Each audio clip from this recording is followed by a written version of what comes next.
المباراة ما كانت صعبة الآن، كانت صعبة في الأسبوع تاع اللي كنا كنحضروا لها، لأن لا البروميير بلون ولا الدوزيام بلون اللي كان عندنا كله مشى، ولعبنا بالدوزيام بلون تروازيام بلون.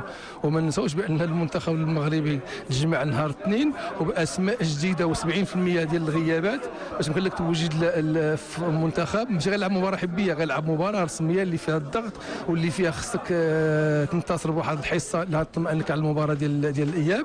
رغم ذلك هذا الشيء كامل استطعنا باش نتأقلموا معه وعرفنا كيفاش ندبروا الامور ديالنا. انتصرنا في اكادير ودينا التاهيل من هنايا، وهذا هو الاهم. المباراة ما كانت صعبة الآن، كانت صعبة في الأسبوع تاع اللي كنا كنحضروا لها، لأن لا البروميير بلون ولا الدوزيام بلون اللي كان عندنا اللي فيها الضغط واللي فيها خصك تنتصر بواحد الحصة اللي غتطمئنك على المباراة ديال الإياب. رغم ذلك هذا الشيء كله مشى ولعبنا بالدوزيام بلون تروازيام بلون.